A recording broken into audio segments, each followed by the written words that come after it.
So let me do a quick introduction. Thank you for coming today to our Bay Area Christian Singles BACS February event. So Bay Area Christian Singles is a group my wife Nancy and I started. Nancy and I, we've been married this year, 14 years this year. 14 years this year, okay? And after we got married, we just started having a lot of friends talking to us about dating, getting advice about dating. So one thing turned into another, and we started doing seminars at our old church for the singles, and we noticed that there was a huge demand for it. So in 2017 was when we started our first seminar, and then in 2022 was when we said to ourselves, like, hey, we really need to not just do these annual seminars, we need to do something on a monthly basis to help gather the community of single Christians who want to get married throughout the Bay Area, bring them all together, equip them, and also provide an opportunity for people to meet other single Christians. So we started that in May of 2022, and we've been doing it every month since. And we really appreciate it. We really enjoy the opportunities to hear your guys' story. We've seen some success stories. What our group is about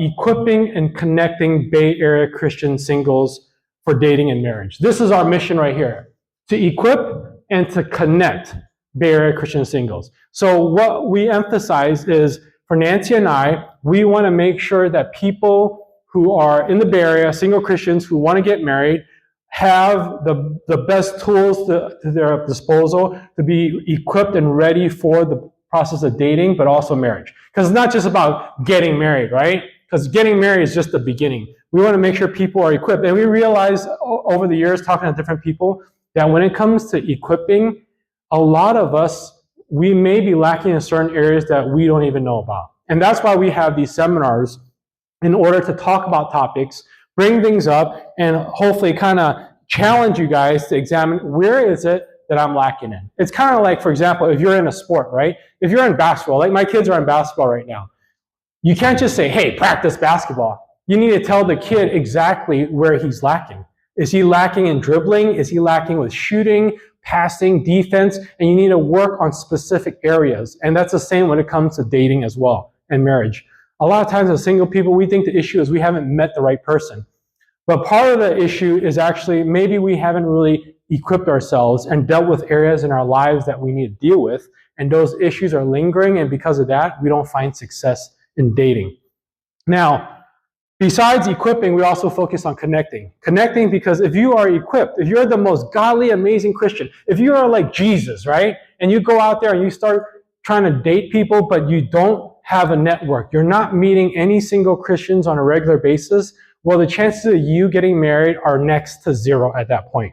So not just equipping, but we have to be out there connecting. And for most of us, if we don't go to a big church where there are a flood of new people every single Sunday, we're probably not going to be meeting a lot of new single Christians throughout the months and years at our church. So that's what we're about. Before we begin, let me take a moment and let me pray for us.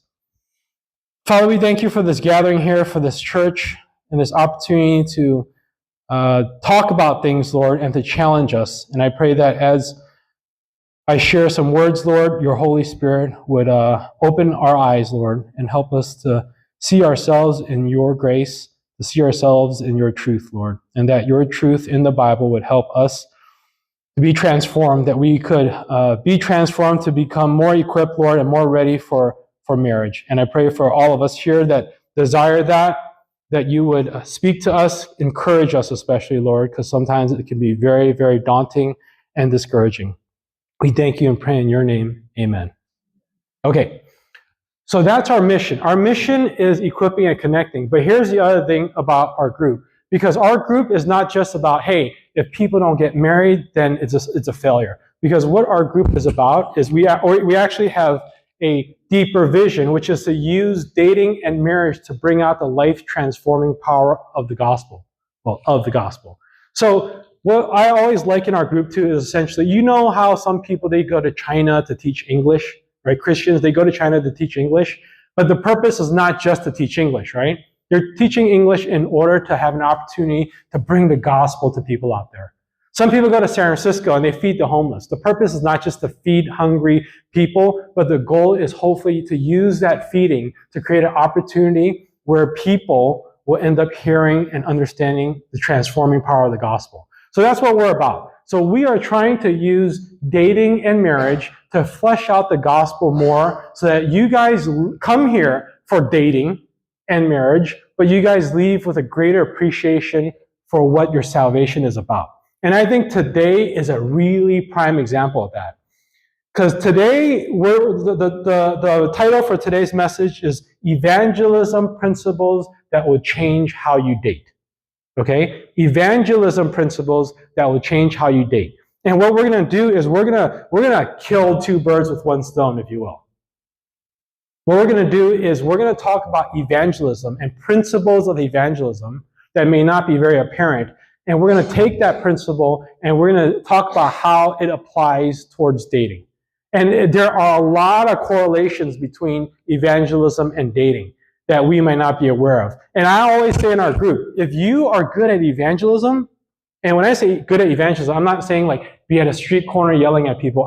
I'm talking about if you are the type of person that could go up to a stranger or go up to your friend, family, and you could just turn that conversation around and start talking about the gospel. If you are good at that, you are going to be good at dating.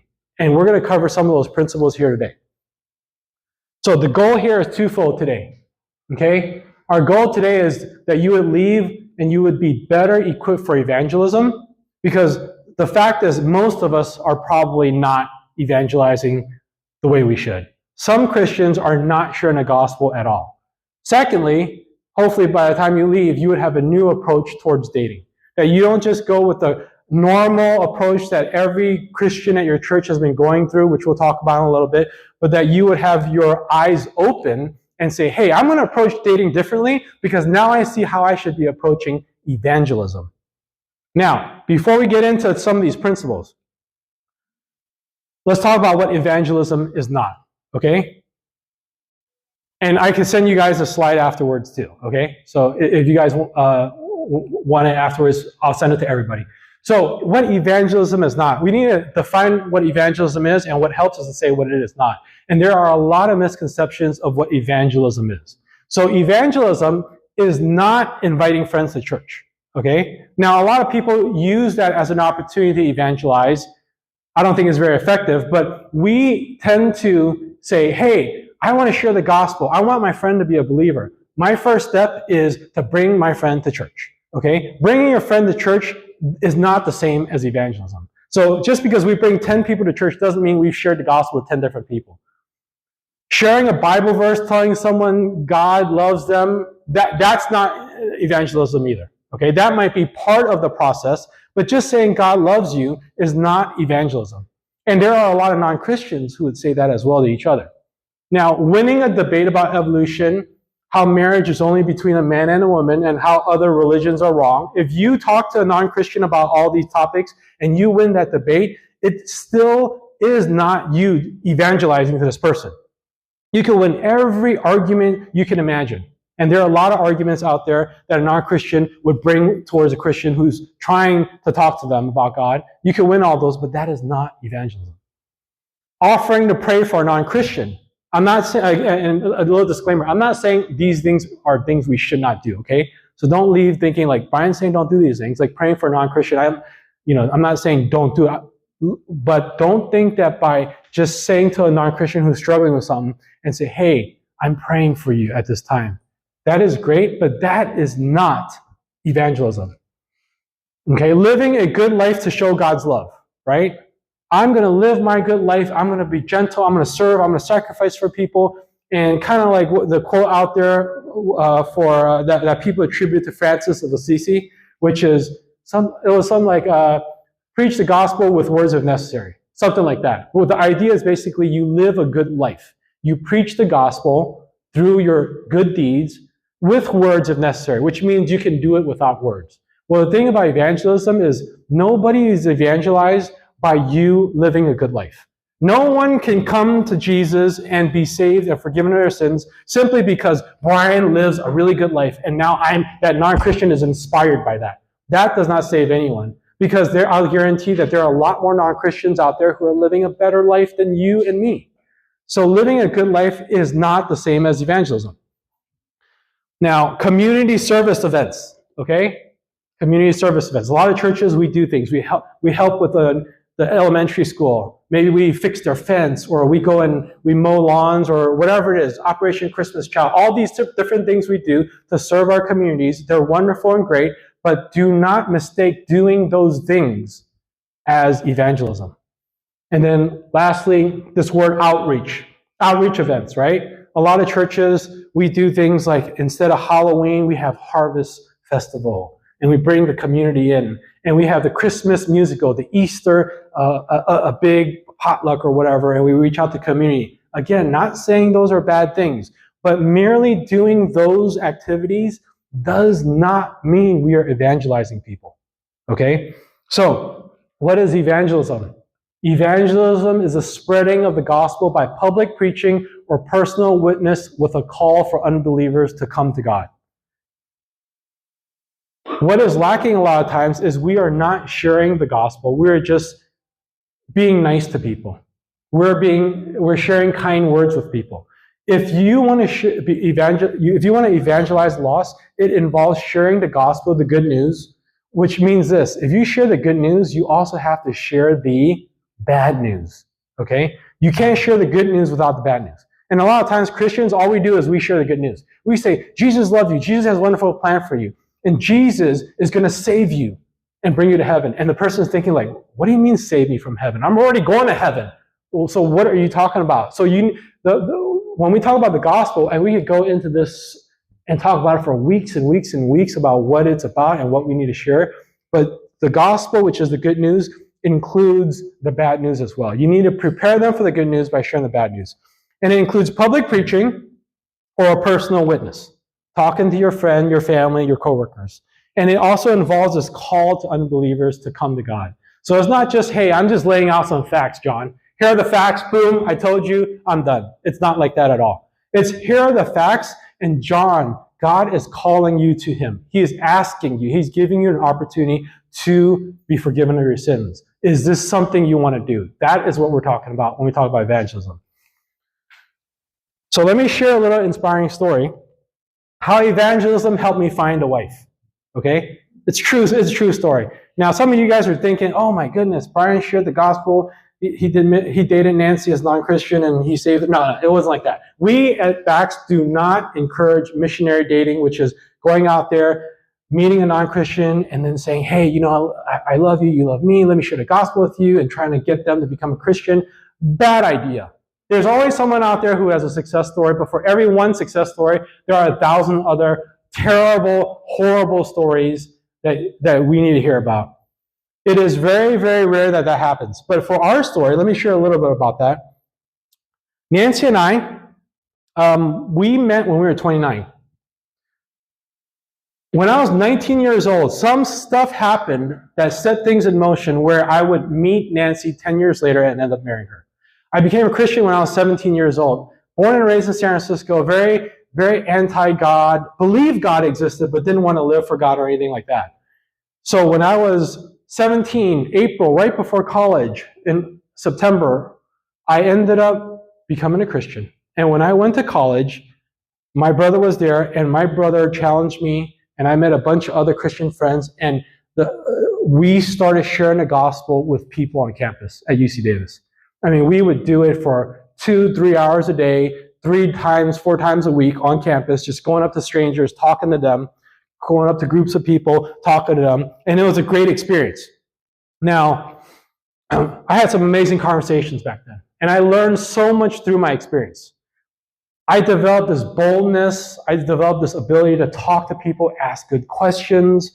I remember a friend and I, we went up to the Catholic group. There were about 5-6 of them in the Catholic group. So we started talking to them, asking questions, sharing with them, like digging into what it is that they believe. And you find out really quickly that for most Catholics, what they believe is really not even what the Catholic Church believes. It's such a cultural identity. And we found out really quickly, and we asked them, is it okay if we share with you the gospel and how you could be saved? And they turned us down. I remember my friend and I, we went up to a guy found out that he was a Mormon, and that conversation went bad so fast. Because he took over the conversation and he started essentially taking our Bible, not literally, figuratively, and throwing verses at us. And we were just like, oh, shell-shocked, right? And it was a great experience. At the time, it didn't feel good. But afterwards, we went back and we said, we need to start reading up on this, start memorizing verses so that next time we run into a situation, we're equipped for it. I spoke to a person one time who talked to me, and he had this really prideful look when we walked up to him. And we asked if he was willing to talk to us. And he was like, yeah, I'm willing to talk. So we started talking to the guy. And as we were talking to the guy, his face changed. And at the end, he said to us, he turned to us and he said, you know what? When you guys came up to us, I was ready to debate with you guys. But you guys shared this Christianity in a way that I've never heard before. And he even said to us at that point, he said that he thought we were an answer to his mom's prayer because his mom was a Christian and his mom had been praying for his salvation. So it started to challenge him and stir conversations inside his own mind and heart that he never had before. And there was this one instance where I shared with this one girl in college. She was so angry. And that conversation didn't go anywhere. But fast forward 5 years, I ended up working in San Francisco. And I started working. I was there for maybe a few months. And all of a sudden, this new employee gets hired.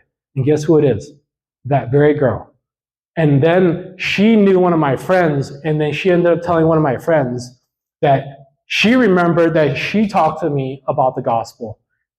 And that she ended up being a Christian, not immediately after my conversation, but over the years, she ended up becoming a Christian. And she actually remembered talking to me back then.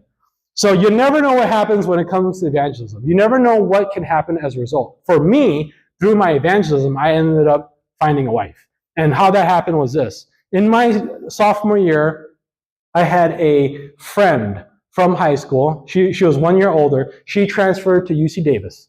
And when she transferred to UC Davis, she looked us up, me and my roommate. My roommate also went to the same high school. And she knew we were there. She was looking for friends. So she said, hey, would you guys like to hang out? We're like, yeah, let's hang out. So we started hanging out with her, started sharing the gospel with her, and I shared the gospel with her. She became a believer. That was back in 2019. She became a believer, grew in her faith. We graduated from college, kept in touch. She ended up going to Western Seminary and going through the marriage family therapy program. She got her master's there in order to be a therapist. She calls me up and says, hey, Brian, I'm graduating. This is now 2019. Right, 2009? No, sorry, 2009, 2009. So 1999 was when we had this conversation. 2009, when I was 29, is when she invited me to her graduation. She invites me to graduation. I go to graduation. Guess who I met? Nancy. And it turns out that Nancy was actually friends with her. Nancy graduated the year before with the same program, same school. My friend invites me to an after party with a lot of other people. Nancy was there as well, okay? And I started talking to Nancy at the graduation. We had a great conversation. We talked for a long time. And through that, we connected. I got her information, and we started hanging out, dating, and the rest is history, okay? So me sharing the gospel when I was 19 ended up getting me invited to a graduation for that very girl who became a Christian, invites me to her graduation, brings me to an after party where I meet Nancy, and that's how I ended up meeting Nancy. Now, the thing is this, Nancy and my worlds never crossed over. We had never met. We didn't have many common friends or anything like that. But because I connected with this friend and she became a believer, that ended up connecting me with Nancy. So, does that happen all the time? Not necessarily. But here's the thing. Even if you evangelize and you don't end up finding your spouse through evangelism, you are going to learn so much about evangelism, and that is going to carry over into dating. And here are 8 principles that, unfortunately, I won't cover all 8. We'll only cover the first 4, but I'll go over all 8. First one is evangelism is not passive, it is proactive. 2, a wrong goal in evangelism leads to poor methods and poor results. 3, effective evangelism requires learning if your audience is Christian or non-Christian. Number 4, embracing rejection is essential to persevering in evangelism. 5, how keeping your eyes on the prize of evangelism helps us persevere. 6, understanding your role in evangelism liberates you to evangelize. 7, evangelism is people-oriented, not goal-oriented or process-oriented. And lastly, evangelism is upright, not manipulative. If you understand the principle in evangelism that we're talking about here, you just need to take that principle and bring it to dating, and it's going to change the way you approach dating. So I mentioned earlier, when it comes to evangelism, if we're honest with ourselves, we're probably not doing much evangelism. Most of us are lacking. I'll tell you this, I'm a very proactive person, and even with my proactiveness, I'm probably not doing it nearly enough, nearly as much as I should be doing. Now, when it comes to evangelism, the first principle is this: evangelism is not passive, it is proactive. Here are some stats right here. You might not see it up there, but it says 95% of all Christians have never won a soul to Christ. I believe that number, 95%. We might have invited people to church. We might have brought that person to talk to our pastor. We might have brought them to some evangelistic crusade, prayed for them or whatever, but there are very few who actually are in the process where we actually share the gospel with the person and the person becomes a believer. 85% of all Christians do not consistently witness for Christ. Less than 2% are involved in the ministry of evangelism. Now, the most common approach to evangelism that in the church I would characterize is essentially this idea of inviting people to church. That's the most common way we do evangelism in the church. The idea is essentially this: I have a coworker, I have a friend, I have a neighbor, and what I do is I hit it up, I talk to them, and I end up saying like, oh, by the way, our church is having a little Easter event coming up. Would you like to come with me to church? Right? That's the most common way of evangelism. That's like 99% of evangelism right there. The idea that we bring a non-Christian to our church building where they will end up integrating, meeting, talking to different people, and then they will hear the gospel as a result of coming. Now, if they do come, which is pretty rare, the chances of them hearing the gospel are pretty slim anyway, okay? Unless the pastor is actually talking about the gospel, clearly sharing the gospel on that day. What happens is this: we bring a person into the church, and we end up having this approach where church is the platform where we evangelize. And when we use church, a gathering of Christians, for the purpose of reaching out to non-Christians, we are going to automatically gear what we do in our gatherings towards attracting non-Christians. And that is a huge problem in a lot of churches, which is this: a lot of churches, essentially, they draw non-Christians in. And what is it that draws a non-Christian? What it is that draws a non-Christian is not necessarily going to be God. It's going to be something else. It's going to be a wonderful, nice program. Great refreshments outside. It's going to be a polished program where it's like great lights, smoke, mirrors, great background on the stage and all that sort of stuff. Like amazing technology all integrated together. Like we're doing things in a way that attracts people. And what happens also is you're naturally going to water down what you talk about at church. You're going to avoid certain topics. You're not going to talk about divorce. You're not going to talk about gay marriage. You're not going to talk about LGBT stuff. You're not going to talk about all the things that are going to cause people to not come to your church. Why? Because your whole approach towards evangelism is get their feet into the church and keep them in the church until they hear the gospel.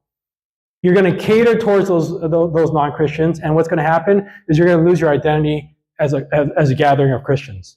And also what happens is you're going to focus on having a good youth program. And good youth programs means you're attracting kids, which is even worse than attracting a non-Christian. Because non-Christian kids, they're going to be even more inclined to want certain things and want to hear certain things and experience certain things that are going to make it so difficult for us to share the gospel. Matthew chapter 28. This is the passage on the Great Commission. The Great Commission is really what Jesus leaves his church. Verse 16 says, "Now the 11 disciples went to Galilee to the mountain to which Jesus had directed them. And when they saw him, they worshipped him, but some doubted. And Jesus came and said to them, All authority in heaven and on earth has been given to me. Go therefore and make disciples of all nations, baptizing them in the name of the Father and of the Son and of the Holy Spirit, teaching them to observe all that I have commanded you. And behold, I am with you always to the end of the age. So, the important thing here is this. Jesus says, all authority in heaven and on earth has been given to me. And this is what he does with his authority. He tells them to make disciples of all nations. That's the goal. The goal is make disciples of all nations. Is not get people to come to church. Is not get people to say a simple prayer. It's about making them disciples, which is essentially making them followers of Jesus. There's a big difference between getting someone to go to church and getting someone to be a follower of Jesus. And there's a presumption here. It says here, go therefore and make disciples of all nations. The go here, the command here is to make disciples, but there's a presumption that we are going out there to make disciples. So there is this proactive component to evangelism. Acts chapter 1, verse 8. Similar idea.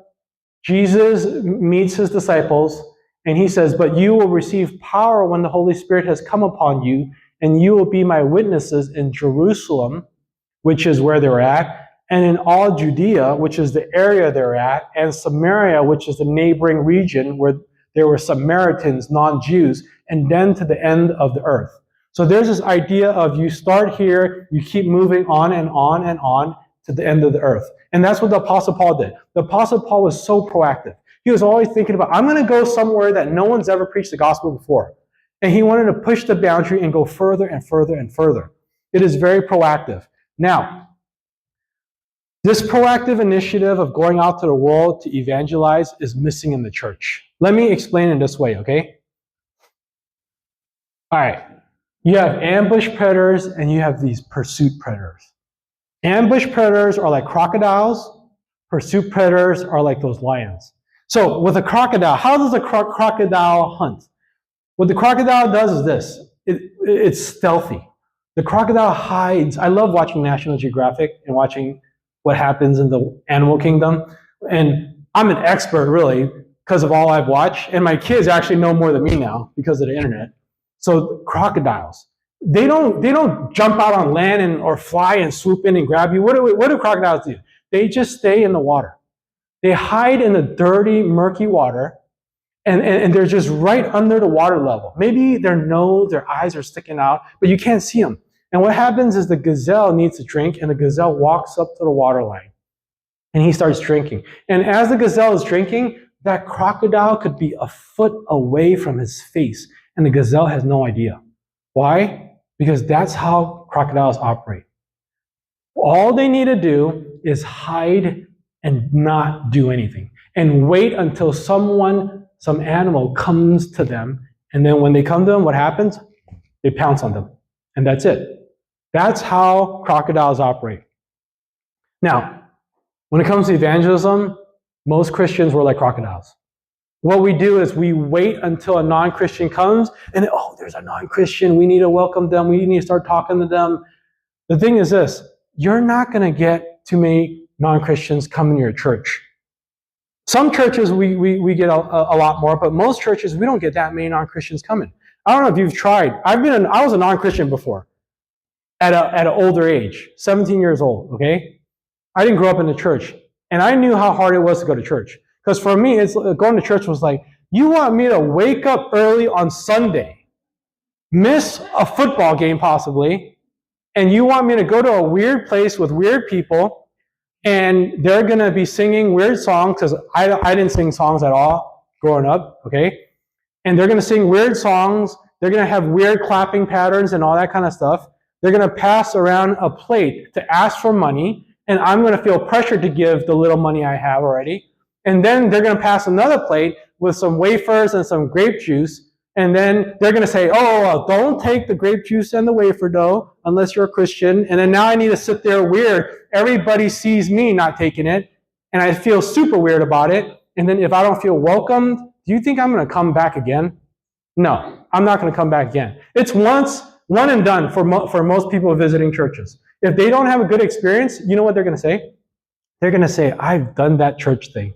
I went there for a whole day on a Sunday from 9 to 12. I even stayed for their lunch.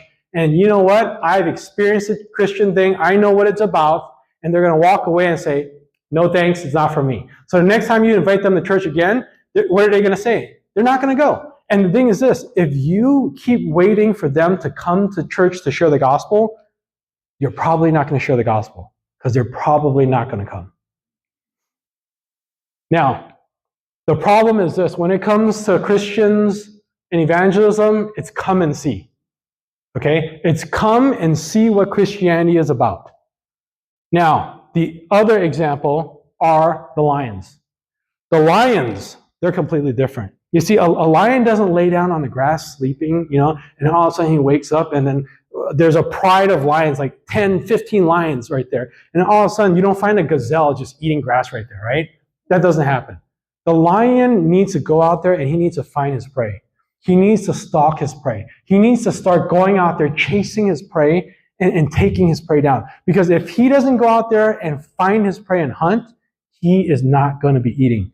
That's how it is when it comes to lions. They need to go out there and they need to be proactive because nothing's going to come to them. Oh, sorry. So, evangelism being proactive, what does that mean exactly? What it means is this. You need to get out of your Christian bubble. If you stay in your Christian bubble, you will not save a single soul. If you are the type of person that goes to church at 8 a.m. to set up, and then you stay, you do Sunday school with the kids, you stay for lunch, then you have another board meeting or whatever, and then there's another event, you get home at 4 p.m. And then Tuesday, you have prayer meeting after work. Thursday, you have your fellowship group. Friday, you have youth group. If you are in this Christian bubble 24 hours a day, 7 days a week, you are not going to be evangelizing at all because you just don't have anyone to share the gospel with. So what it means is this. You need to get out of your Christian bubble. And you need to go to where the non-Christians are. You need to be like a heat-seeking missile. I love watching like fighter jet movies back in the day, right? Top Gun, Airwolf. Anybody remember Airwolf? Airwolf, okay, yeah. Airwolf was this helicopter that had missiles coming out. There's this thing called heat-seeking missiles, which is essentially a missile that shoots out, and on the tip, there's like this sensor. It senses the heat of your enemy aircraft, and it follows the heat till it shoots down that aircraft. That's what Christians need to be. Heat-seeking Christians who are out there looking for non-Christians, because they are not coming to church. And I don't know if you notice how society has been the last 8 years, 10 years. There are going to be fewer and fewer people going to church moving forward. They're going to be more inclined not to go to church, especially in a place like the Bay Area. So instead of come and see, it's go and make. Go and make disciples. Now, let's apply this towards dating now. Okay? So all that is just preparation. That's a principle we're talking about in evangelism. Be proactive. It's not a passive game. How do we apply this towards evangelism now? Most single Christians, the way we go about finding a spouse, we are like crocodiles. What we do is this. We say, I'm going to go to church every Sunday. I'm going to go to my singles group every Sunday. And I'm going to go to work, and do my thing. And I'm hoping and praying that God would bring someone into my life. If you go to a church where there are a lot of single Christians and you get single Christians coming all the time, every single week, maybe that can happen. Okay? But here's the bad news. If you are 40 and above and you go to a church that's not that big, you're not going to have a lot of folks around your age who are single of the opposite sex coming to your church on a regular basis. And if you rely on that, I'm telling you this, okay? I am just letting you know now, if you rely on waiting for that guy or girl to walk through that church door and come and propose to you, it ain't going to happen. You need to stop this crocodile approach towards dating and waiting for that person to come. You need to be proactive and you need to go out there and you need to create opportunities.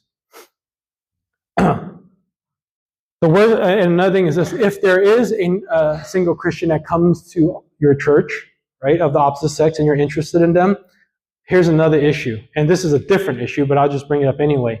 in most of our churches, we have been living and growing as Christians in Christian churches where the culture is essentially, do not be proactive about dating.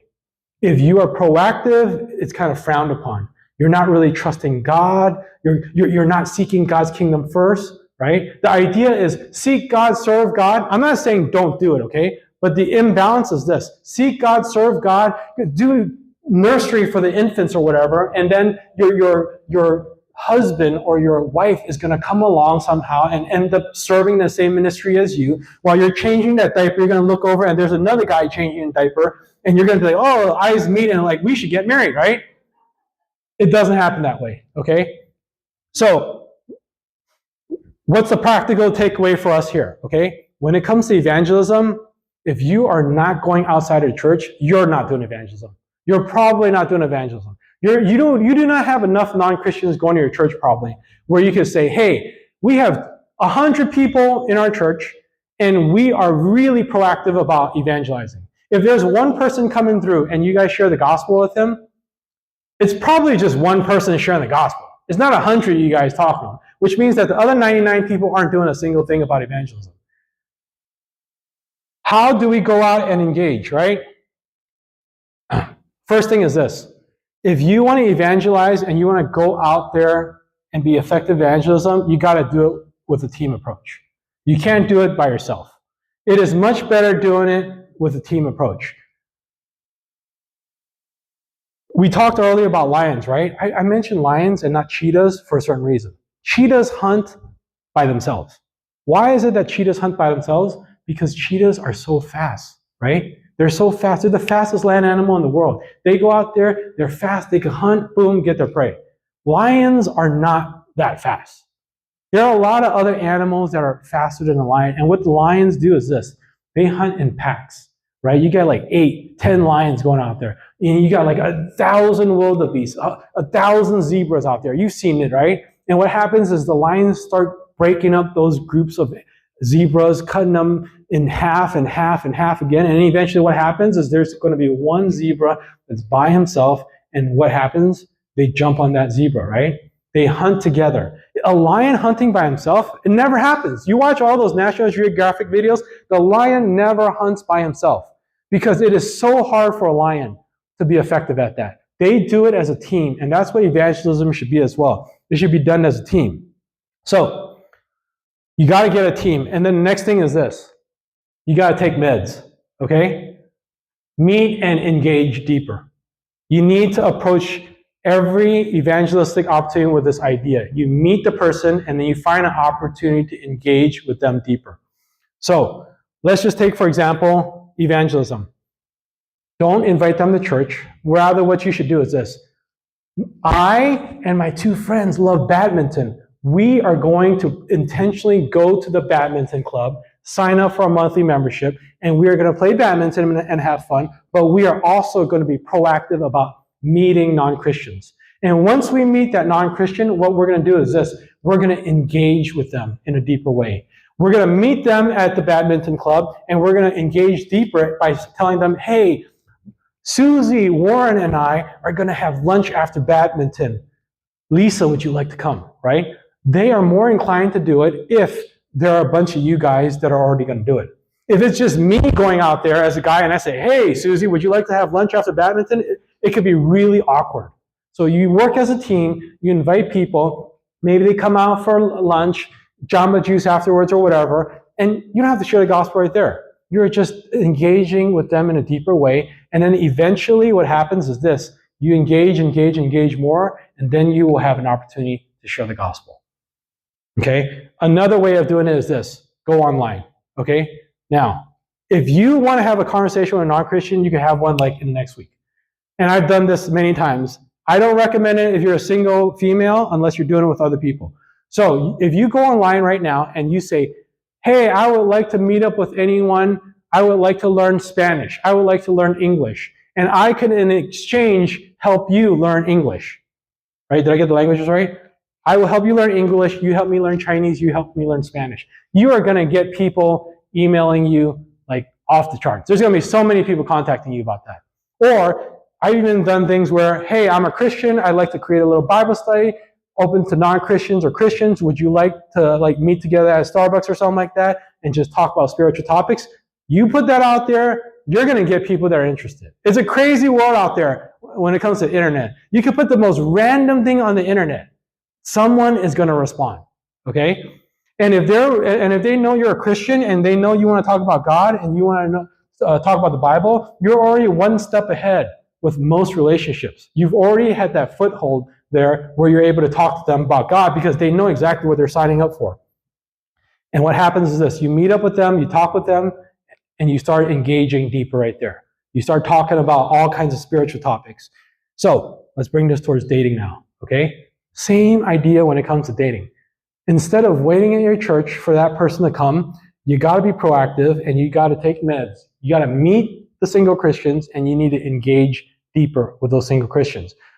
What it means is this: you need to stop staying in the church. You need to go out and find, where are the single Christians at?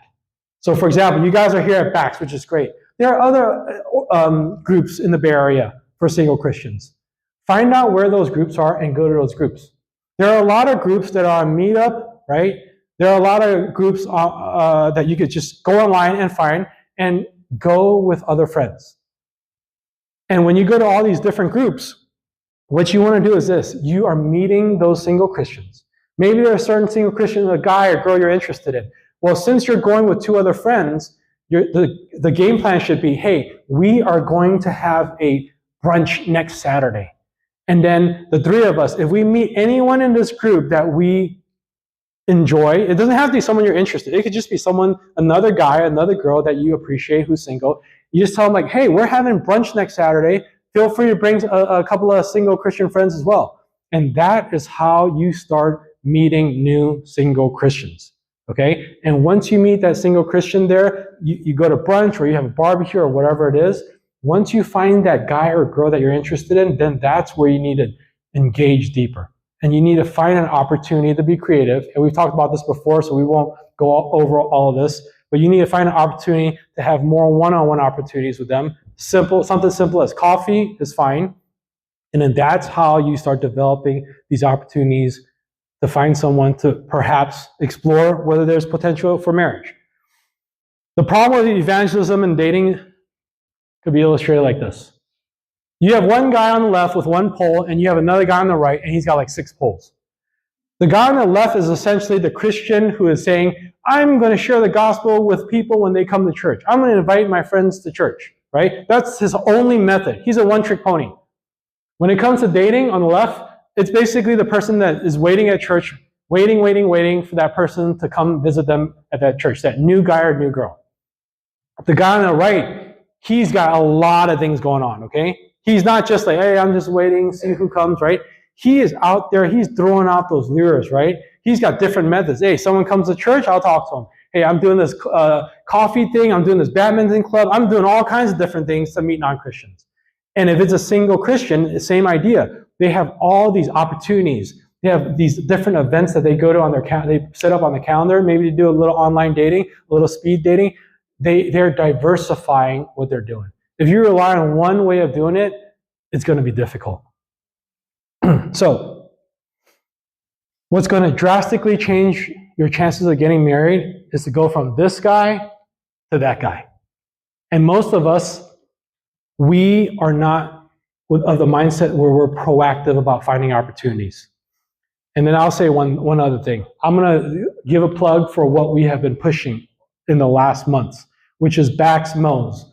BACS MOs is essentially BACS member organized events.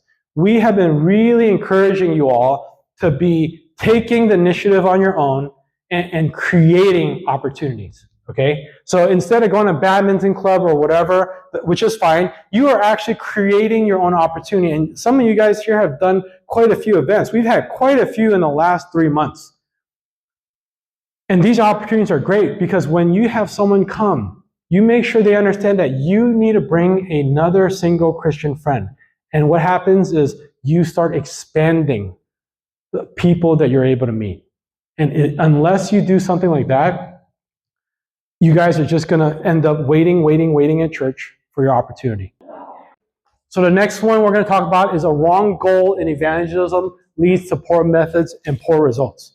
We're going to get the principle from here, talk about it, and then we're going to apply it towards dating, okay?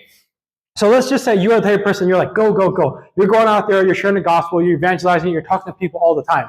Now, the thing is this, if your goal of evangelism is off, then it's going to determine your methodology, what you do. And if your methodology is off, then that's going to mean that your results are going to be off. So if you start doing things wrong in the beginning because your purpose is wrong, your goal is wrong, then everything else later on is going to show. So your goal in evangelism and dating determines the results. So let me give you an example. Let's just take fitness, right? Everybody's still joining the gym, right? All right. So everybody joins a gym for different reasons, okay? You probably know what I'm talking about. Now, like my dad signed up for 24-hour fitness back in the day, and his whole thing was, you know what? It's right by my work. It's very convenient. So I'm going to sign up for 24-hour fitness so I can take a shower there and not have to take a shower at home, right? That's his whole, like the gym was right across from his work. And he's like, you know what? I need to relax. So I'm just going to go there, enjoy the jacuzzi, enjoy the sauna, take a shower, come back. That's his whole purpose of joining the gym. If your purpose in joining the gym is for that, then you're going to do certain things in the gym, right? I don't think my dad ever went on a treadmill. I don't think he ever stretched or anything else, right? That goal that you have in mind determines your methodology, and what happens is this, you're going to have certain results. Same with some of the other guys, the muscle guys you see at the gym, right? They want to look good. They want to have those specific body parts amplified.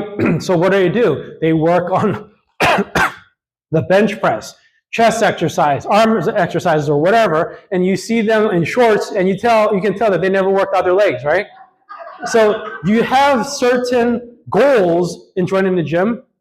Your goal is to have a big chest. Well, you're going to do certain things, and you're not going to do other things, and you're going to have certain results.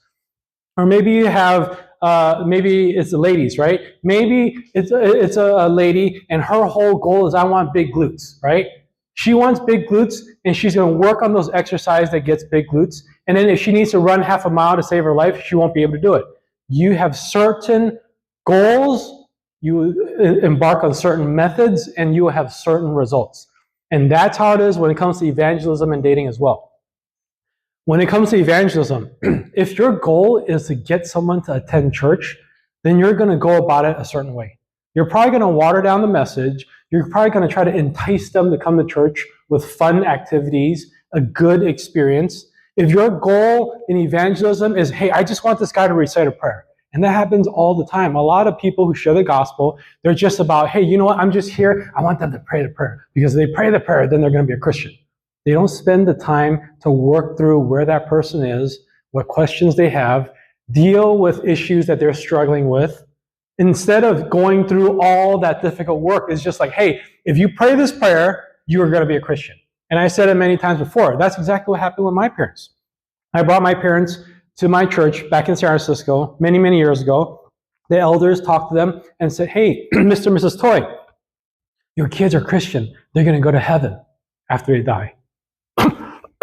Wouldn't you want to go to heaven as well? Well, all you need to do is this. All you need to do is recite this prayer. It takes 15 seconds, 30 seconds to recite this prayer. If God is real, then you're going to go to heaven because you said the prayer. But if God's not real, you only lose 30 seconds. If you use that kind of methodology, because your goal is, I just want them to say the prayer, you're going to have certain results. And I can guarantee you, if you go about evangelizing and trying to get people to just pray the prayer, you are going to have a certain kind of Christian. It's going to be the type of Christian who 3 months later says, what was I thinking praying that prayer? I don't want to have anything to do with Christianity. Or they might be a type of Christian that says, I prayed the prayer, I can do whatever I want. And they live a lukewarm life. So your methodology is going to determine your results. And your methodology is determined by your goal. That's the same with evangelism. Dating. When it comes to dating, what is the goal of dating? If your goal in dating is to simply get married, I could tell you this.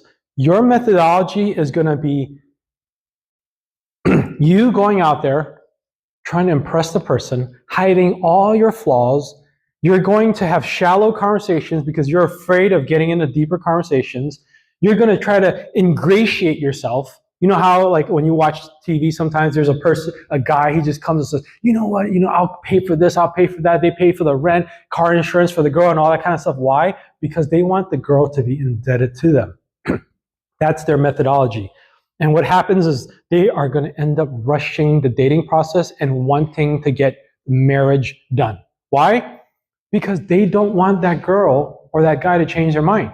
And what happens also is if we have the mentality of, hey, I just want to marry this person, I just want to marry this person, what people often do is they're going to rush the engagement, the proposal and engagement, and they're also probably going to isolate that girl or guy from their friends. Why? Because their friends are going to complicate things, right?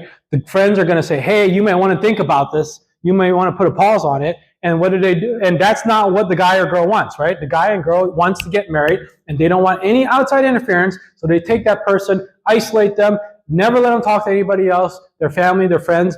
That type of methodology results from that person's goals. They want to make the marriage happen no matter what. So they're going to follow with those types of actions. Now, some people, maybe it's not just simply get married. Maybe the purpose of dating, the goal is companionship. They just feel lonely. They want to have someone there with them. They want to have someone to eat with, go out with, enjoy life with. They want that companionship. They don't necessarily want to get married. They just want to have someone there with them. Well, if that's the methodology, well, they're going to focus on making sure that person wants to have a good time, is enjoying it. They will not talk about marriage. If the other person talks about marriage, what they're going to do is they're just going to placate the person. They're going to say something like, I've been thinking about it, but it's just not the right time for me. I need maybe 6 months to work some things through. 6 months goes by. Hey, I need to work out some things. I need another 6 months. Maybe they even get engaged. And then now they're just dragging out the engagement period indefinitely for as long as they can. Why? Because if you're engaged, you're still not married. So they're happy in that position. Or maybe the purpose of dating is sex, right? If the purpose of dating is just to have sex, then that person is going to go about dating a certain way. They're going to try to woo the other person. They're going to try to seduce the other person. They're not about substance. They're just about, hey, having a good time, whining and dining. And the results will be, if they succeed, they're going to end up having sex in that relationship and probably maybe have a kid, maybe have an abortion. But regardless, it's going to be a bad result. So your goal determines your methodology, and your methodology will determine your results. So what is the right goal when it comes to evangelism and dating? What should our goal be? If for evangelism, it's not just about a prayer, not just about going to church, but if it's about dating, it's not just about getting married and rushing it and having that companionship or having sex, then what would be the right goal for evangelism and dating? Now, when it comes to evangelism, the goal is discipleship, okay? The goal is discipleship. The goal is not to get a person attending church, identifying as a Christian. We want a person who is following Jesus, a follower of Jesus, someone who loves Jesus, who cherishes Jesus. That is the goal of evangelism. Now, if that is your goal, what does that mean about your methodology? Here are a few things. One is you're going to be transparent. When you are sharing the gospel with a person, you are going to lay it all out. You're going to talk about whatever topics they want to talk about. You're going to be honest about the good, the bad, the ugly. When it comes to the Christian faith, a lot of times evangelism is about this. Yeah, God has a wonderful plan for you. You're going to have a good life. You pray this prayer. God's going to protect you. He's going to give you good health. Your life's going to be great. They market it and they promote it in such a way where they just focus on all the good things, and they're not transparent. They don't talk about what the Christian faith is really about. Why? Because they want the person to make a decision. That's what it's about. But we're not here to just get a person to make a decision. We're here to evangelize so that that person becomes a follower. And if I want that person to become a follower, what that means is this. I am going to talk to them about everything. I'm going to talk to them about what it means to become a Christian. It's not just about going to heaven and not going to hell. It's about dying to ourselves. It's about following Jesus. It's about you following him to the point where you might get persecuted. Life is going to be difficult. And we should be doing that in evangelism. Why? Because we want to ensure the proper results. I want to be upfront with the person and tell them everything about what the Christian faith is about. And also, if the goal is discipleship, I am not going to rush the conversion process. I'm not going to go out there and tell them like, hey, you got to pray this prayer right now. Right now. God's tugging on your heart. You need to pray this prayer right now. Now, there is some urgency when it comes to evangelism, okay? It's okay to say, hey, you don't have all the time in the world. That is true. But you also, if you go online and watch how some of the preachers do it, there's a lot of manipulating to get the person to make a decision. And it's a huge problem because a lot of people, maybe their livelihood is dependent on it. They're a missionary or whatever it is, and having these people raise their hands and make that profession of faith is very important to them, but because it legitimizes what they do and they rush the process. At the end of the day, if we have the right goal, discipleship, and we go about the right methods, it means this: we do not rush the process. So, if discipleship is the goal of evangelism, what is the goal of dating? We would say dating, and when we say dating, let me just explain what I mean by dating. When we say dating in BACS, we're not talking about going to a fine 5-star Michelin-rated restaurant, driving your friend's Ferrari to impress the girl, and making sure you as a guy dress up and shower and be at your best, and then try to impress the girl. That's not what we're talking about. When we talk about dating, all we're talking about with BACS is you having a one-on-one hangout where you are getting to know the person better as a friend. That's it. You're developing the friendship. That's what we're talking about. Early on in the dating process, that's all it is. It's just two people getting to know each other. Now, if the goal is to develop this friendship, to explore the potential for marriage, what it means is your methodology will focus on developing the friendship. It doesn't have to include all this extra stuff, like really fancy dinners, like, oh, it's our second date, I'm going to take you skydiving, right? Like, you don't have to be all extravagant. It's just about getting to know each other, which means this: the most important part in developing the friendship would be your conversations that you have with the other person. You cannot substitute good conversations with the other person if you want to be effective at dating. Conversations is where it's all about. That's when you really get to know who the person is. See, a lot of dates are about fun and excitement. That's how our society tells us we ought to be approaching dating. You got to have a good time. If you have a good time, then it's a good relationship. No. What we're saying is this: good times, fun times, having a great time is a good thing, but the most important thing is to have a good conversation where you get to know each other. Also, when it comes to our methodology in dating, you focus on developing the friendship, but you also don't rush the dating process. I mentioned earlier, when it comes to evangelism, the methodology would be transparency, right? Transparency, where you allow the person to understand what being a Christian is all about. When it comes to dating, you're developing the friendship. When it comes to evangelism, we talked about not rushing the conversion process. When it comes to dating, you are not rushing the dating process. So there's a lot of artificial timelines out there. Some people, if you watch movies, there's a subtle idea that, hey, a good gauge of whether you had a good date and whether the girl likes you or not is if she gives you a kiss at the end of the night, right? You ever seen like movies like that? Where the guy's like, oh yeah, I got a good kiss. He feels happy about it. He doesn't get a kiss, then he feels bad about it. Or maybe this idea that, hey, after 2 months, we need to be official. If we're not official by 2 months, then things aren't going well. Or maybe I need to hear him say, I love you. If I don't hear him say, I love you by the 3rd date, then things are not going well. That is the world's approach towards dating, where they are trying to have this timeline of artificial markers where they think that if we hit these different markers at a certain point in a relationship, then the relationship is going well. You don't have to have any of these kinds of markers to be effective at dating, okay?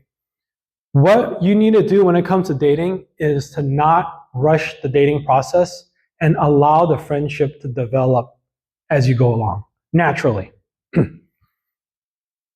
So your dating goal is going to affect your dating method, and it's going to affect your dating results. Now, third point. Effective evangelism requires learning if your audience is Christian or not Christian. If you want to be good at evangelism, this is the first thing you got to do. Because one way to tell if a person is skilled at evangelism is to see how they do evangelism. And however you do it, if you can get the message across, it's great, okay? But people who are kind of starting off in the beginning, it becomes more of a rote memorization when it comes to evangelism. They have certain points, and they go through the points, and they regurgitate it. And it's not bad. I'm not saying if that's how you do it, you shouldn't be doing it. It's wonderful, the fact that you're doing it. And the idea is, I have all these ideas, these points, and we tell them, oh, God loves you, you're a sinner, the consequence of sin is hell, Jesus died and rose on the third day, and if you believe in him, you'll go to heaven, and you won't have to go to hell. And we become just robots, essentially, where we just go through these points. But we're not really addressing the gospel in a way that they can understand, and addressing it in a way where we're dealing with issues that they're dealing with. If you are the type of person that has the rote memorization towards evangelism, you eventually want to move to a place where you can evangelize and be like, here's a person, I'm getting to know this person, and boom, this is how I'm going to share the gospel with them. These are the areas that I'm going to focus on, because based on how I know them, these are the areas that they're struggling with.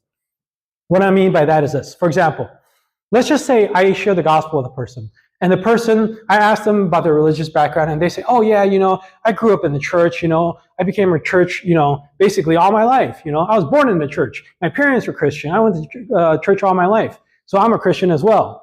If they talk to you in that way, and they emphasize how their Christian identity is based on how they've been going to church all their life, how their parents are Christian, how they were raised in the church, I am probably going to talk to them and emphasize more about how salvation is not something that's passed on.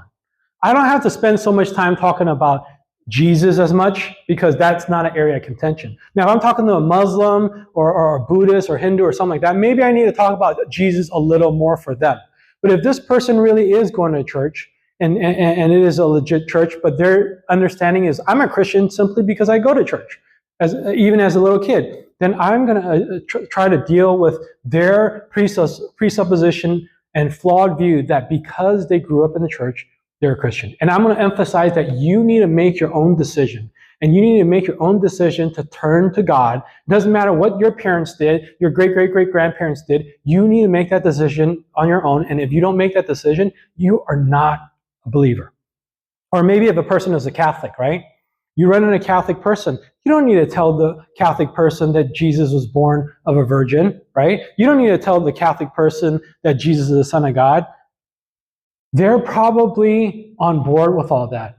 What you probably need to talk to them about is the idea that they are saved by Jesus dying on the cross, but it's not something that they are able to accomplish through good works. They may find salvation, but it's not them doing good works and keeping the law that keeps them saved, because that's what Catholics struggle with. Or maybe if a person is a non-Christian, a secular, an atheist, right?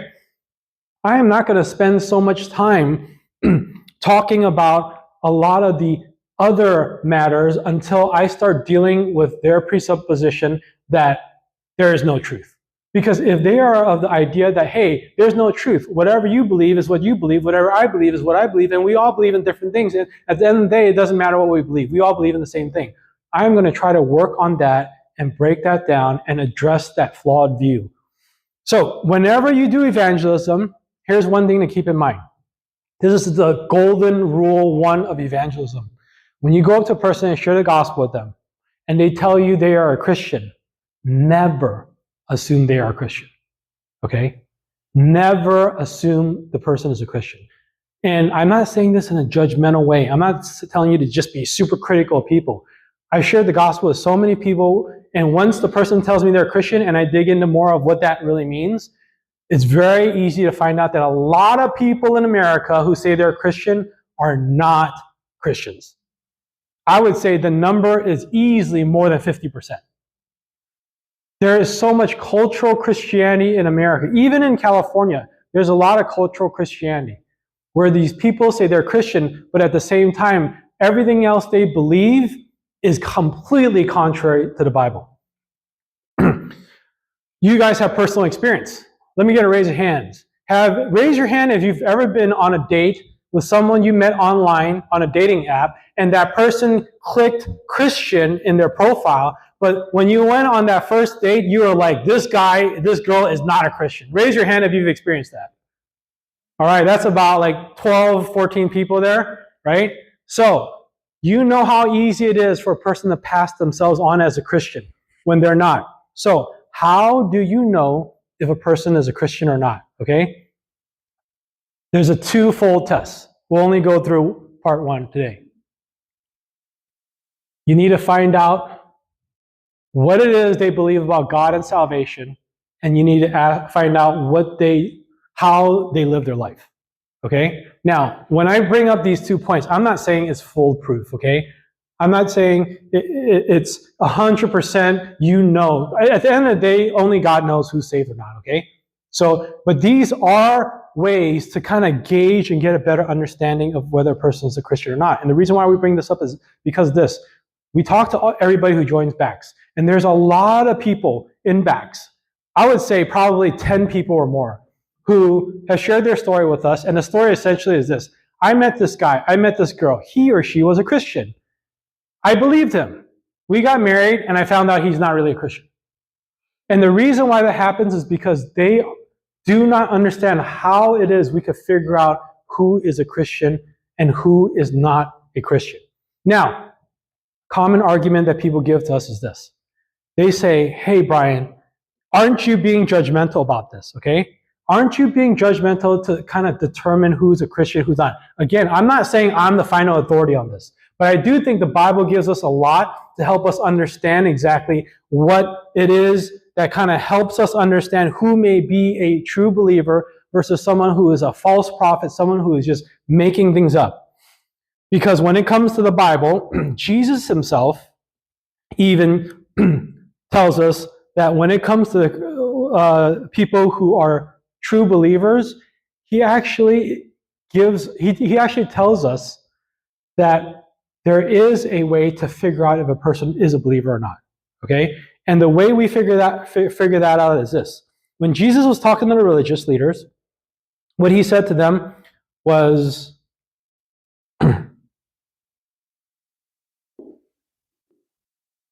okay. Jesus was talking to the religious leaders, and he said this to them.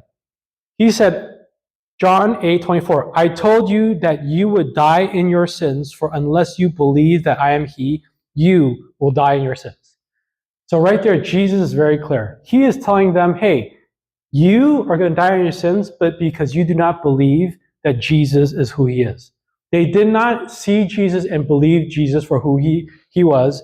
And that right there, Jesus is telling us, that's a clear indicator of who is saved and who is not saved. So the first point is this. What is it that they believe about God? And what is it that they believe about salvation? We're not going to go through the second point today, okay? Because we won't have time for this. So the first point, how do you figure out what it is that they believe about God? Now, there are two questions I use all the time. I think these are the only two questions you need to figure out and get a good idea of whether this person is a Christian or not, and also how mature of a Christian they are. It gives you a general idea. Again, it's not foolproof. But the two questions are this: the assurance question, okay, and the object of faith question. The assurance question essentially goes like this. On a scale of 1 to 10, or negative 10 to 10, how sure are you that you would go to heaven if you died today? 10 being, I'm absolutely sure I'm going to heaven. Negative 10 meaning, I am absolutely sure I'm not going to heaven. 0 meaning, I'm on the fence. I'm not sure, right? How sure are you on a scale of negative 10 to 10? This question here will help you understand what it is that they believe. Most people, what they're going to answer is this. They're going to say, I think I'm about 5 to 8. That's where most people will place themselves.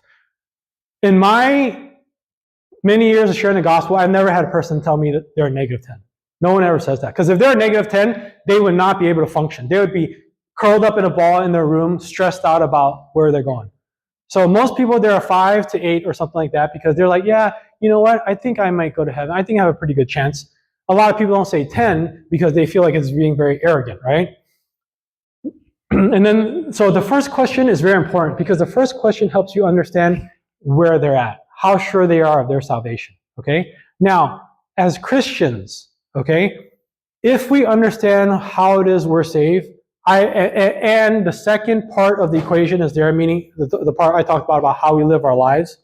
If what we believe and how we live our lives are lined up with God, I would say we should be 10s. We should be 10s. We should be assured. The Apostle Paul lived his life assured. It's very clear that he lived his life in that way. And the reason is because the person who is a 5 to an 8, 99.9% of the time, the reason why they're a 5 to 8 is because they are relying on their life and how they live their life to determine how sure they're going to go to heaven. And the reason why they're a 5 or 8 is because they haven't lived the perfect life. They say, I try to go to church, I try to do good things, but I failed and I've screwed up. So that's why they're a 5 to 8. And they're trying to make themselves a 10, and they're trying to live a better life and avoid doing bad things, but they're not there yet. So that's why they're a 5 or 8. The second question is the object of faith question. You see, everybody who is alive, who you ask the question about what would happen to you if you were to die today, would you go to heaven? Would you go to hell? Every person answers that with faith in something, okay? So when they say they're a 5 or they're an 8, they're a 5 because they're putting their faith in something. They're an 8 because they're putting their faith in something. Usually, the 5s, the 8s, they're putting their faith in their own life and how they live their life. That's why they're a 5 or 8. When we talk about the second question, a good follow-up question would be, what would it take for you to be a 10? Because earlier you asked them the question about, hey, on a scale of negative 10 to 10, where are you at? They said, I'm a 5, I'm an 8. The next question I would ask them is this: what would it take for you to be a 10? And their answer right there is going to tell you what they put their faith in. If they tell you, you know what, I'm an 8, but what would take me to be a 10, Brian, would be me living a better life and not sinning anymore. That right there tells me their faith is in them changing their life, stopping their sin, and living a better life.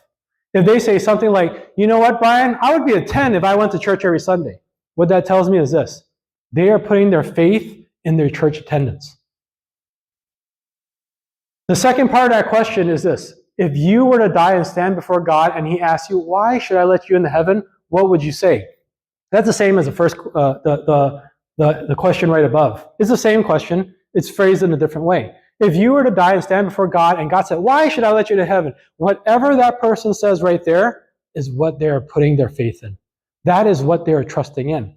So the person may be standing before God and God would ask them, and if they said, I should go to heaven, God, because I've been going to church every single Sunday.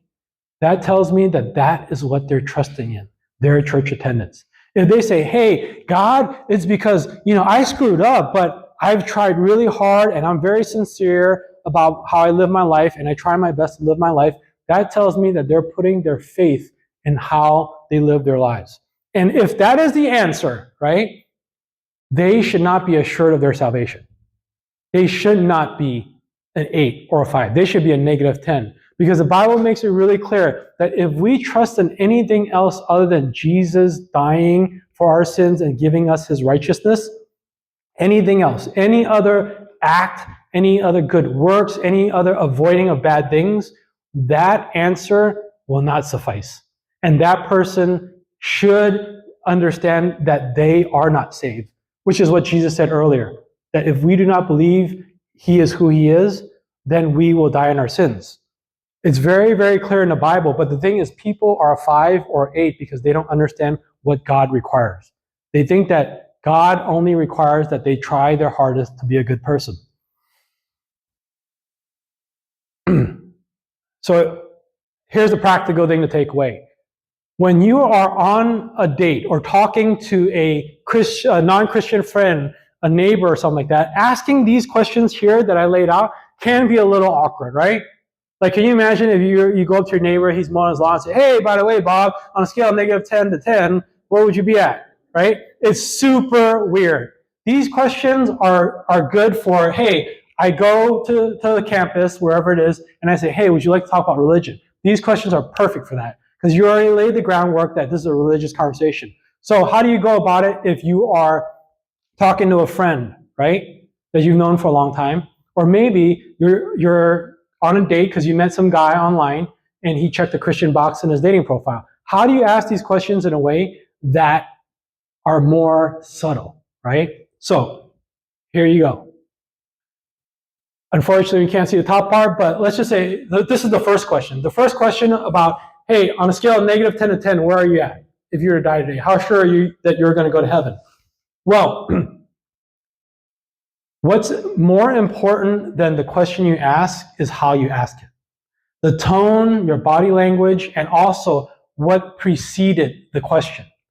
So, for example, this right here, if you are already talking about religious matters, maybe the person was complaining about, hey, I really hated going to church when I was a kid, or they're talking about anything that is close to this area. It's very easy to bring up this question in a subtle way, rather than bring it out of nowhere, right? So, for top part right there, that's a little hard to see. What you're going to say is, instead of saying, hey, on a scale of -10 to 10, where are you at? You're just going to preface it by throwing something out there and saying, hey, I grew up in the church and I always felt uncertain about my salvation growing up. Maybe you are already talking about something about the church, how judgmental the church is, how the church is great, or talk about Jesus and how different religions view Jesus. So then you just say, hey, when I grew up, I was very uncertain about my salvation.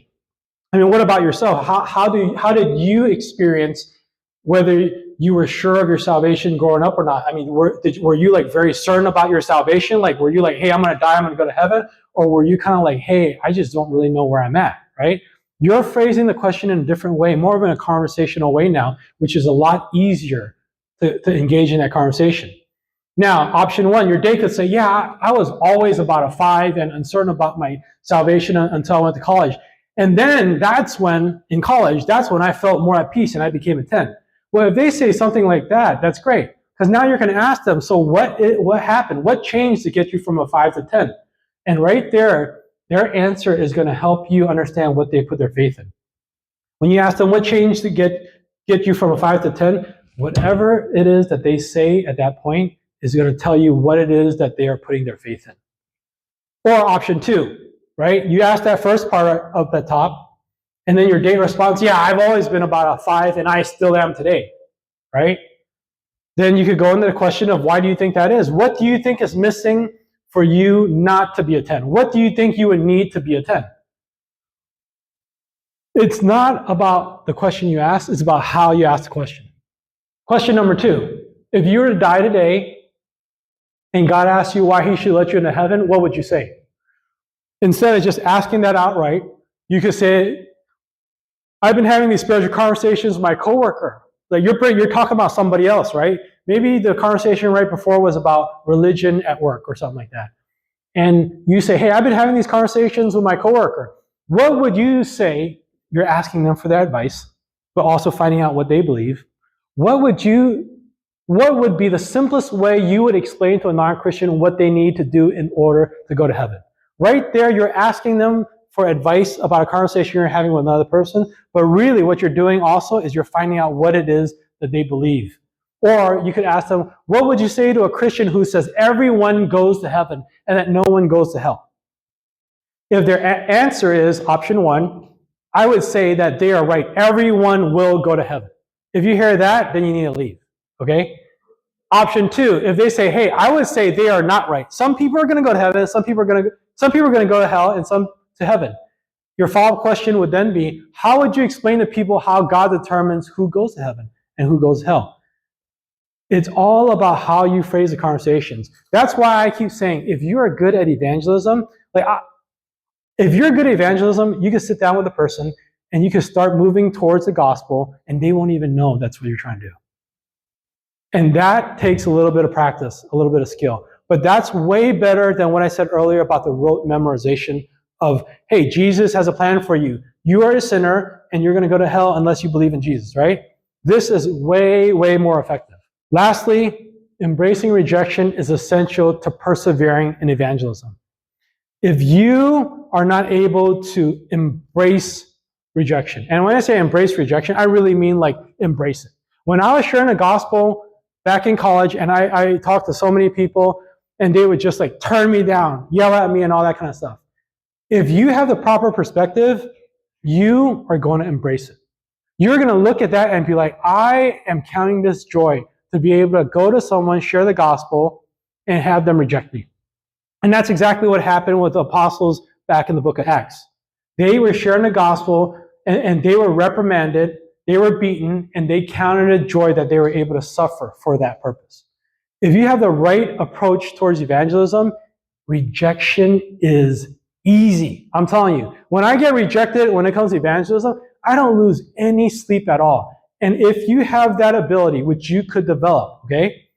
If you have that ability to be rejected in evangelism and be like, it's all good, you are going to be effective at evangelism. But if you're not, if you're a type of person where you're like, oh my goodness, I'm going to get rejected, and you get rejected and you're like, oh, I'm never doing this again, you are not going to persevere when it comes to evangelism. And that's the same when it comes to dating. If you're a type of person who's going on dates and you're like, this has to work out, this has to work out. If this doesn't work out, this is going to be the end of me. I can't do this. And things don't work out, what's going to happen? You're going to be sidelined and you're not going to be going out there trying it again. But if you're the type of person that you're ready for rejection, you go on dates, things don't work out, great. You know what I'm saying? Thank you so much for your time. I appreciate getting to know you. Best wishes, boom, and you move on. You are going to be so much better at going to the rigmarole of having another date, getting to know more people, as opposed to being so devastated where you're like, oh my goodness, I can't believe I got rejected. And you never try again. When I was in high school, the only reason why I wasn't in a relationship was because I was scared of rejection. Like, I was a guy, I wanted to be in a relationship, but I never asked a girl out in high school. Why? Because I was afraid of rejection. And back then, looking back, I think that was a good thing. I'm so glad I was afraid of rejection because I was not ready at all for a relationship. Rejection and quote-unquote failure, I hate to use failure, but we'll say rejection and failure in evangelism and dating is the norm. Okay? We need to get this through our head. Rejection and quote-unquote failure in evangelism and dating is the norm, and it should be expected. You cannot go into evangelism or dating with this idea that it's going to work out the first time I do it. No one, maybe not no one, okay? Very, very few people end up marrying the first person they date. Very few people end up doing that. Most people, they're going to go on a date. Maybe they don't even get the date, right? Maybe they go on one date and they don't get a second date. Some people, they go get a fifth date, sixth date, maybe they date for a year and things don't work out. That is very, very common, and that is something that we should expect. Now, can we change that up and increase our chances of success? I think we can, but that's a whole different conversation. When it comes to evangelism, you need to understand this. I'm going to read a few verses for you to help you understand how you should expect rejection and failure when it comes to evangelism. John chapter 15, verse 18. If the world hates you, know that it has hated me before it hated you. If you were of the world would love you as its own. But because you are not of the world, but I chose you out of the world, therefore the world hates you. If you understand this passage and you go into evangelism, you are going to be prepared. Because you're going to understand that you are going to enemy territory, and being rejected and being hated is normal. 1 Corinthians 1:18, for the word of the cross is folly to those who are perishing, meaning the non-Christians, but to us who are being saved, the Christians, it is the power of God. When you are sharing the gospel with non-Christians, your message, unless God is working in their hearts, is foolishness to them. You should expect them to look at you like, what are you talking about, Brian? You should expect them to mock you and ridicule you, because the message is really, really weird for a non-Christian. 1 Corinthians 2:14. The natural person, which is the non-Christian that doesn't have the Holy Spirit in them, does not accept the things of the Spirit of God, for they are folly to him, and he is not able to understand them because they are spiritually discerned. So the natural person, the non-Christian, they don't accept what we're talking about. Why? Because what we're talking about can only be understood. They can only be embraced if they have the spiritual ability to see it. It's kind of like X-ray glasses, right? X-ray glasses allow you to see X-ray vision. Same when it comes to spiritual matters. Spiritual matters require spiritual lenses. And we get that spiritual lens through the Holy Spirit. And when you're talking to a non-Christian, the non-Christian does not have that lens. There's no way they can embrace what you're talking about. They can understand what you're talking about. They can understand the concepts you're talking about, but they're going to look at it like it's foolishness. John 3:19-20. And this is the judgment. The light has come into the world, and people love the darkness rather than the light because their works were evil. For everyone who does wicked things hates the light and does not come to the light, lest his works should be exposed. I love this verse. Why? Because it says this: the problem is people love the darkness rather than the light. Even when Jesus was around, people did not come to him. Why? Because even though Jesus is the light, people didn't come to him. Why? Because they love darkness. And when you are sharing Jesus with people who love darkness, they are not going to embrace what you have to say. And lastly, Romans 1:18-20. For the wrath of God is revealed from heaven against all ungodliness and unrighteousness of men, who by their unrighteousness suppress the truth. So non-Christians are suppressing the truth in unrighteousness. It's what I did as a non-Christian. I didn't want to believe in God. I believed in evolution and all that kind of stuff, the Big Bang. Why? Because if that was true, it meant that there's no God. And if there's no God, I could live my life however I want, and I don't have to face judgment after I die. For what can be known about God is plain to them because God has shown it to them. For his invisible attributes, namely his eternal power and divine nature, have been clearly perceived even since the creation of the world in the things that have been made, so they are without excuse. When it comes to God, everybody deep down, even if they don't acknowledge it, they know that there is a God out there. They may not know the details, they might not know about Jesus, but there are certain qualities about God, certain attributes about God that every single person knows because of creation. And what happens is they don't want to believe in the truth. Now, how do you get this person to become a Christian? All these verses that I read about a non-Christian, how does this person eventually become a Christian? Well, the good news is this. When the Holy Spirit works in them, then all this stuff does not matter anymore. When the Holy Spirit works in them, they have a new set of lens, they have a new heart, ability to not just understand, but to appreciate the gospel message. So when we are sharing the gospel, this is what we're going against unless Jesus is working in that person. Now, last Sunday was an amazing Sunday, guys, right? Okay. Last Sunday was amazing because last Sunday we got to watch the front four of the Philadelphia Eagles destroy Patrick Mahomes.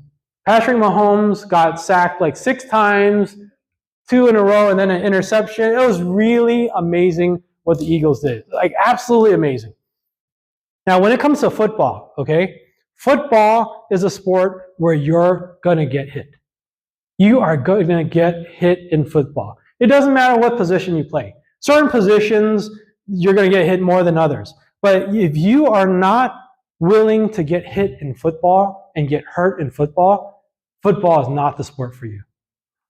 Like, imagine this, okay? Imagine if you were going about football and you are so afraid of getting hit.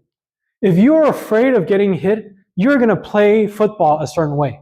You're going to play in a way where you're scared, essentially, right? Like the ball's coming to you and 3 guys are coming after you and you're like, oh, I'm not catching this ball. You just drop the ball. Why? Because you don't want to get hit. You're going to run with the ball in a certain way and you're going to run in a way where you don't want to go to where the guys are. You don't want to hit those lanes. I'm just going to run all the way out here where there's nobody. If you're a quarterback and you're afraid of getting hit, forget it. You cannot be a quarterback and be afraid of getting hit, because you will not be able to focus on your guys and passing the ball. That's the same when it comes to evangelism and dating. If you are afraid of rejection and failure in evangelism and dating, you are probably not even going to start. Rejection is going to happen, and the sooner we embrace it, the better off we will be. I want to challenge everybody and have us all look at our rejection and our failure as opportunities. Every time you go on a date with a guy or girl and things don't work out, every time you try to share the gospel with your friend and things don't work out and they're not interested, look at it as an opportunity to learn more about how you can improve, an opportunity for you to say something, to plant some seed in that non-Christian's heart, an opportunity for you to bless the other person that you're on a date with and help and encourage them as well. Look at it as an opportunity. Don't look at rejection and failure as something that's final. Really, what matters is this. What matters is how you bounce back. Just like with the football players, right? If you're afraid of getting hit and you get hit, that one time you get hit and you're just like out. You're just blacked out, stars are all floating around your head and all that sort of stuff. What happens is this. If you are so afraid and you're trying to avoid getting hit, what's going to happen is this. You're going to say, "Coach, take me out." And you're not going to show up for practice the next day, and you're going to sign up for the golf team. Why? Because you're like, I don't want to get hit, and I'm going to avoid getting hit. When it comes to evangelism and dating, there's something worse than rejection. What's worse than rejection is getting rejected and not being able to get back into it. Not being able to bounce back. If you share the gospel and the person yells at you, ridicules you, and you say in your mind, "Oh, this is not for me. I'm never going to do this again. I don't want to experience this." Well, what's going to happen is this. You are never going to share the gospel again. And if you are dating someone and you are rejected, things don't work out, and you cannot deal with that, and you cannot bounce back, what that means is this. You might end up not giving someone else a chance. You might be on the sidelines for the next 6 months, 1 year, and that's another 6 months or 1 year that you've lost. There's a person we know that was interested in a girl, and he was rejected over and over again, and he could not get over that. And it took him at least 10 years where he was not able to move on from that girl. And if you are the person who cannot deal with the rejection, and I'm not saying all rejection is like, "Ooh, I dated her for 2 years. I'm ready to date another person," right? Yeah, certain situations that don't work out, it's a little tougher. But early on, it should not bother you at all. Early on in the first dates, it should be like, hey, things don't work out, I'm totally fine.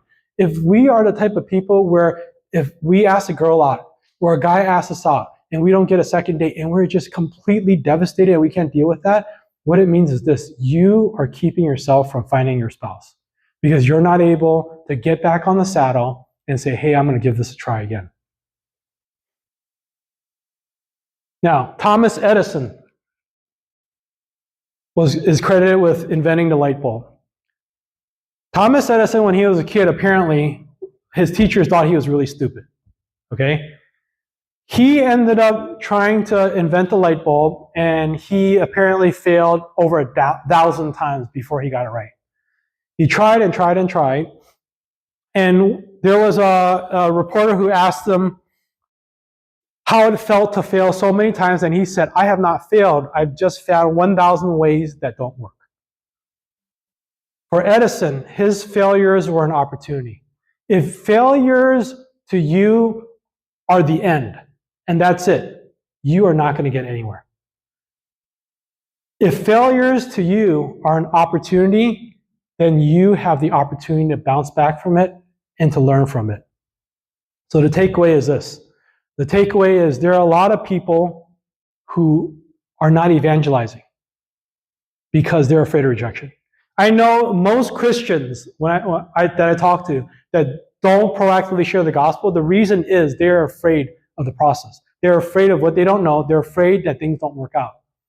So what happens is instead of me sharing the gospel, I take my friend to meet the pastor and let the pastor share because he's better at it.